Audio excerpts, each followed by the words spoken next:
All right, so here we go. It's time to, what I'm gonna do, when I made the other video, if you saw it, I was obviously on autopilot, you know, pretty much standard crack piston stuff, another job, bada bing. But the fact of the matter is, there's something really weird going on here, and this is why everyone should subscribe, turn the bell on, watch the videos, stick with it, because there's a lot of information that's gonna come out. So this is, I could be totally wrong on this, it's a 50-50, but 100% something weird's going on here. So you've got the normal crack piston symptoms, and this is something to be aware of because you don't want to get your engine replaced or pull your engine out if you've got a broken injector clamp. So this is what I'm thinking. Now, I haven't done any other checks yet other than looking at it, and I haven't spent any time on the vehicle other than moving it around a bit and what we put in the video with the previous video that went for about 14 minutes, probably some naming it something to do with a crack piston. But wait, surprise maybe. There's a heap of oil at number one. It's running like it's got a crack piston, chuff, chuff, chuff out the hole, and it's running rough. But there's also oil dripping off the bottom. Okay, so if you've got a crack piston, there's no reason why it would push a lot of oil out one injector. It doesn't even push anything out all of them. If you've got a block catch can, it's going to put pop seals and push oil things and all this sort of thing. There's something really weird going on at number one. So that pretty much tells us straight away what might have happened. The fact that there's oil dripping off, well, it's probably maybe broken the valve cover, and maybe that's where the oil's leaking out. I have not gone that far yet. I'm not even going to go under the vehicle and have a look. I'm not going to waste time. The first thing I want to do, I want to get this valve cover off and have a look if number one injector clamp's broken. This is what I suspect, okay, but it's just a suspicion, and suspicions, you know, whatever. And I haven't thought about it too hard, but I've thought about it enough to say, well, the other thing is there's a lot of oil. There's a lot of smoke. Even at idle, these things, crack piston, normally drip, drip, drip, run rough, but it doesn't pump oil out the exhaust. This thing's pumping a lot of oil. So what would happen if that injector's up a little bit? The oil from the oil gallery goes past the O-ring because it doesn't seal, and it drops down to that seat. And remember, the injector's not clamped down, so it's virtually running into number one cylinder, okay? Just running in there. So when we start the engine, it's pumping heaps of oil. So this totally makes sense that number one injector. So hopefully it's not an engine and we save an engine here, but don't hold your breath and count your cookies till they've hatched. I'm going to get on with it, and as quick as I can, I'm going to get that valve cover off and have a look if there's a broken injector clamp. And if it's not, we're going to continue with the job as planned because, you know, bada bing, bada boom.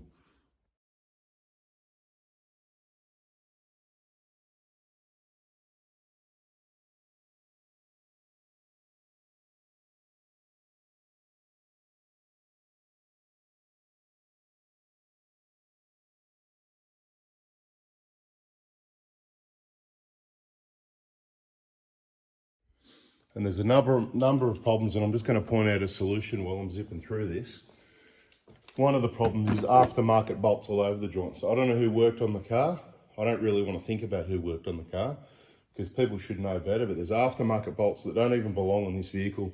Was in the wiring limb at the top of the EGR valve, and someone's over tightened this that's meant to be something like 5 or 8 Newton meters, so that when you undo it, it just spins, nothing comes out. So there's a piece that's glued into the valve cover, and it's way too tight if you've broken it. Way, way, way too tight. So the way to get it out now is you have to pull up. This is a cover over the valve cover. You need to pull up on it while trying to spin it. All right, and then it pops off like that. Then, of course, you've got to put the under piece underneath the cover, the little alloy piece, carefully in a vise, and then hit the top with the impact driver, get the screw out. Then you've got to glue the piece back in the valve cover after you clean it, let it dry, and then, of course, when you put it back in, it's just a bolt holding the cover onto the valve cover, people. Please, just nice and light on those, you know, no impact drivers, especially if you don't know what you're doing, okay? So I'm going to get the cover over the cover off, the fuel pipes off, cap the common rail, and then get the valve cover off.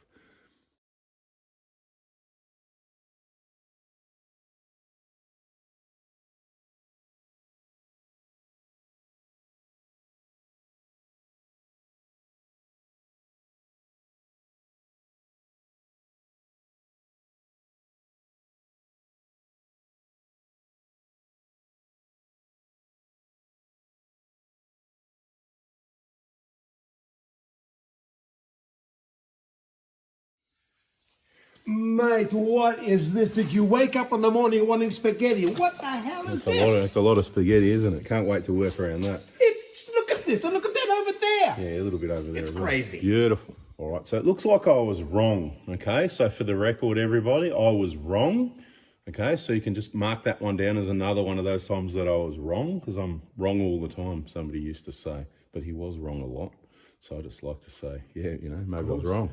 So I hope everybody understands what I was checking for. We'll get in a bit closer in a moment and have a look, but from my 20-second initial inspection after getting the cover off, I can't see any broken clamps or anything like that going on.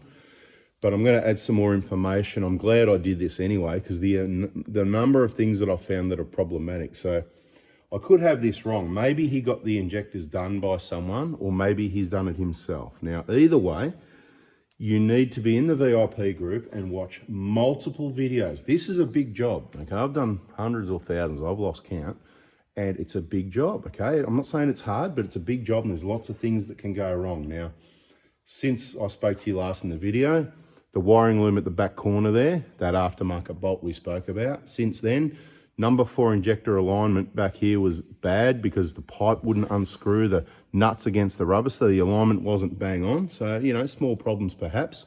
Over here on the fuel lines where they go around the EJR cooler, there's a couple of flat clamps. There's one that's meant to be on the inside. I'll just grab them actually. One that's meant to be on the inside, one that's meant to be on the outside. 2 problems. One's not such a big deal. Because they're over tightened, the whole stud comes out. But see this flat plate that are 20, 30 bucks each? There's meant to be one behind like that, and the lines go over, and the other one goes over the top. Well, this came out, right? These came out, as you can see, but there's the clamp behind is not there. Now, it's probably fallen down at some stage, but not when I removed the bolts, because when one stud came out, I took note and I said, well, and you can see 2 different nuts, not a big deal. At least they're probably Toyota nuts, Satisfactory or whatever, pretty similar. There's a few nuts and bolts. There was a loose. Okay, so the inlet manifold stay, the bracket that comes up on the outside here, the top bolt was loose. So the bottom bolt was tight, the top one was loose. Lucky it was still there. So whoever's been working on it recently, certainly, okay, they're not a vehicle technician, they're not an expert, they're probably better than some of the mechanics you can go to, but they certainly need to take a bit more time, polish up their skills, or take the time to double check everything, okay, because there's a few issues getting it apart like that, which caused a few delays, not a big deal. Now, if I remember correctly, and I do have people text me all the time, man, you got a good memory.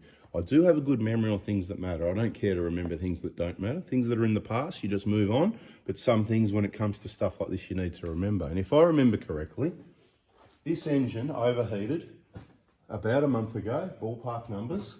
It was in the 120-something degrees, 120, 125, I think he said. So this has been cooked.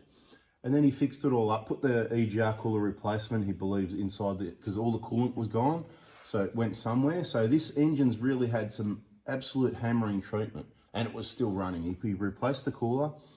I think he said he replaced the valve cover gasket because of an oil leak. Now this is what concerns me, because obviously you're taking the pipes off, and as demonstrated in our videos, all that rubbish, dirt and sand accumulates around those nozzle seals. So the cleanliness you would need to use is almost impossible, because it's hard to clean that out, right? Especially while you fiddle around with a number 4 fuel pipe, that the injector alignment's, you know, slightly out and you can't turn the nut and you're getting spanners on it. You know, it's really almost impossible to clean. It's highly risky to take fuel pipes off, full stop. I don't care how clean you think your car was. If these injectors were done at 180K and it was clean then, no problem. Then at 260K, that's what it's at now, 260 odd, there's gonna be 80,000 Ks worth of grit in those seals. So there's a possibility that these injectors have been contaminated, and that's what caused, you know, I say there's always a reason. This could likely be a reason. So, because if I've got my memory correct and my understanding correct, the engine got cooked, okay? He's fixed that up himself. While he was there, he put a new valve cover gasket. To do that, the pipes have got to come off. To take the pipes off, you've disconnected, the cover's got to come off to do the cover. Pipes off, contaminate the injectors. You get what I'm saying, right? I'm repeating myself a bit for the people that I need to say it a couple of times for them to understand. The fuel lines go through the valve cover to the injector. To get the valve cover from, change that valve cover gasket, okay, good, but bad idea, because valve cover gaskets don't leak. What leaks is cracked valve covers, which this one I haven't inspected yet. If people over tighten them at the back corners and crack the corners, or perhaps it's just luck. I can't, 100% on that one yet. I've got a few theories on some things, but when there's not enough numbers, it's just an opinion from a bit of experience, but it's not absolute. Some things, when you know you've got 1,000 examples, it's absolute. That's absolutely it. It's a fact. But when you've only got half a dozen, it's like it's just an opinion from a bit of experience. And it's from my experience, you know, that's what I'm saying. So at the end of the day, possibly the valve cover's cracked. Maybe it's not. When they do, maybe it's coincidence. Maybe not. I've just seen another aftermarket bolt here. Just doesn't even belong on a Toyota. When you pull the cars apart, you really need to follow the videos, put the bolts somewhere where you put them back in the hole if you need to, okay? Or put them somewhere in an organized fashion so that you know which one's which and how they go back. And if you can't figure it out, you go back to the videos, you watch the videos, and the video will show you where the bolts go. I'm sure out of those 8 or something full injector replacement, full length videos, you'll pick up the information you need. Now, the other thing that leaks is around the nozzle seals, right? Around, like that injector had all that oil around it. So by the looks of it, since the clamp's not broken, the clamp is not broken, the whole reason it was leaking is probably, again, because the valve cover came off. The job wasn't clean enough. Around that nozzle seal could either be damaged or it could have had, just all it takes is a little bit of sand under those seals to hold the seals up a little bit, and it allows the sweat to come out. But this one has got quite a bit of oil come out, and there's no reason why number 1 cylinder here would have more pressure to push oil out than any of the others, and the others didn't have oil. Why is there oil leaking out underneath the engine? I don't know the answer to that one yet, but we need to do a little bit more, you know. So we're going to continue with the engine replacement plan because we've got no other reason here not to. I still now believe, back to what I originally said in the last video at the start, cracked piston. I just got a bit suspicious with the amount of oil that was coming out, with the amount of oil around number 1. So due diligence, I had to do this check and make sure nothing's broken. I'm going to spend a bit more time looking at this. So let's get in there and have a closer look. All right, so I'm just going to get in for a final look and show you around in here. Pretty dirty in the engine, so let's just talk about the maintenance. Because, you know, people go, why do engines crack pistons? Well, it's well documented that wrong combustion, so diesel, engines, injectors, wrong combustion, to put it simple, is what's going to cause it. Now, if you have a look around, it just doesn't look that clean, does it? Get that light on. Lights always help. Okay, so let's have a good look. You know, it's fairly black, you know. You know, with, if there's plate in there with 7mm, I'm going to assume, and it's been there 80,000 Ks, this engine should be cleaner. So you can even see the soot on the return line still. It's like it's missed oil changes. It's pretty average.